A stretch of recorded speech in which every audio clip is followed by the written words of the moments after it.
Hey everybody, and welcome back to Siah Sports. Today, we're having a little shorter video than usual. I want to talk about something that has kind of been prevalent in the sports world recently. It kind of popped up more due to sponsorships, Prizepicks. Now, I want to just state that this is not sponsored by Prizepicks.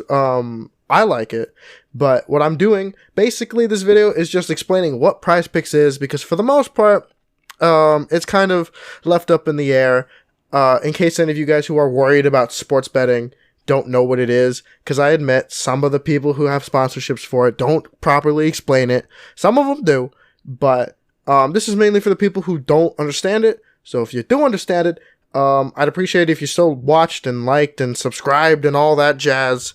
And that is the end of the intro. Let's talk about Prizepicks. So, you guys might have the question, what is Prizepicks and why is it legal in states such as California? I want to disclaim something else real quick. I am from California, and the number one thing that I hate about the state is the fact that sports betting is not legal. I don't understand why.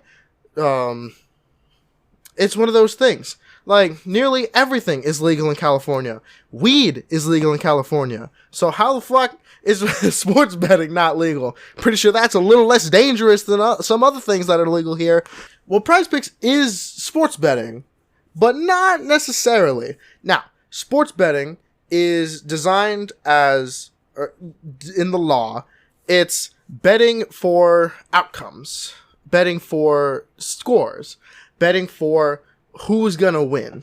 Now, ordinarily you bet against other people, so it's a game. It's a game that you would play in a casino, but most of the time it's virtual, so it's like, imagine that when everyone opens up their sports betting app like DraftKings, they're basically entering a casino.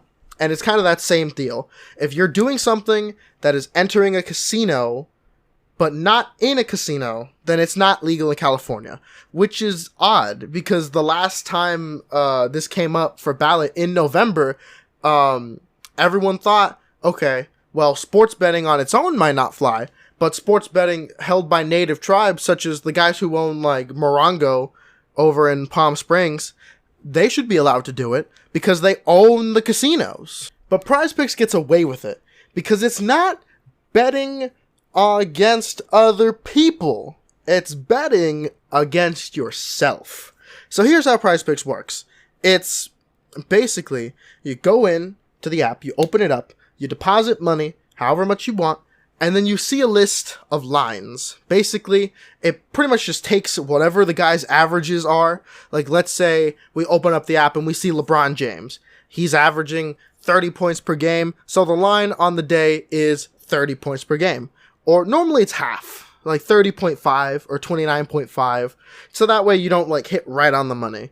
Sometimes it is, but most of the time it's not. So let's say the line is 30.5. So here's what you do. You click on LeBron's face and you say, hey, I think he'll get above 30.5 points, or I think he'll get below 30.5 points. Whether you're right or wrong, doesn't matter. And then you put the amount of money that you bet and push. And that's your bet right there. Your entry, they're called. And if you're right, you win money. And if you're wrong, you lose money. That's pretty much it. So it's less of betting against other people, like I said, and betting against yourself, which I kind of like.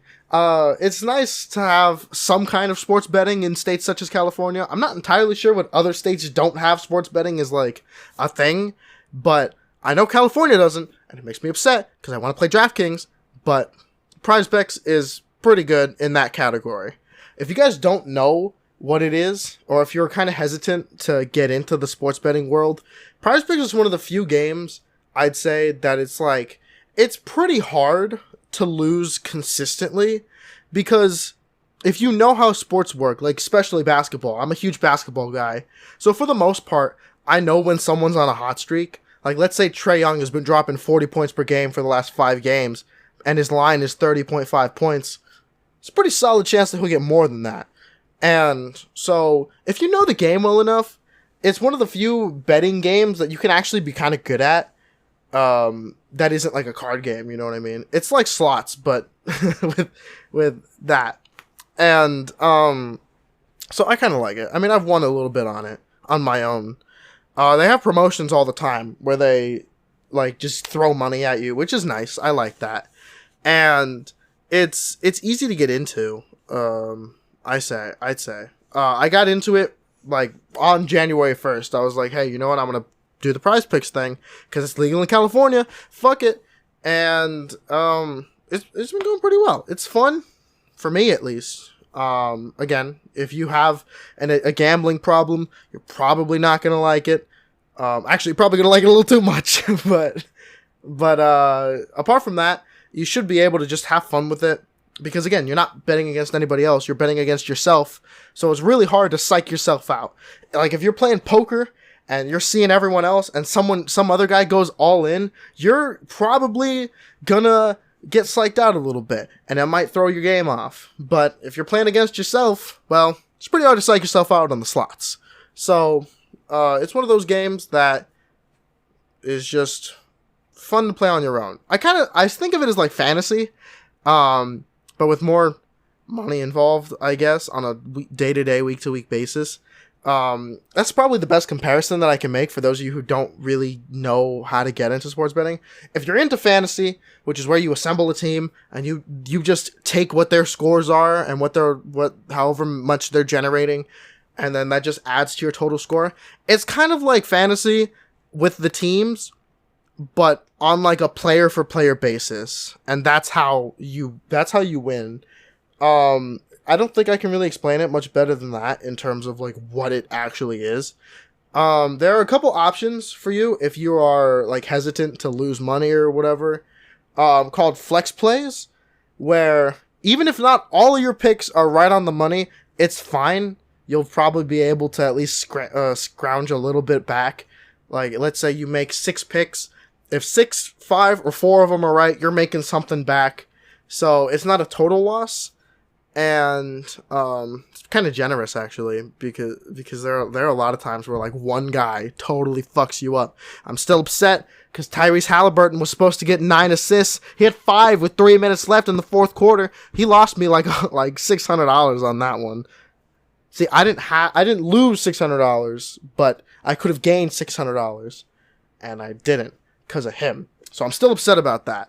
And that's pretty much it. I just really wanted to make this like super fast, not super fast, but like I wanted to explain it in as much detail as I could without really like getting into like sponsored territory. I'm gonna say that I like it, that I play it. Don't get addicted to it.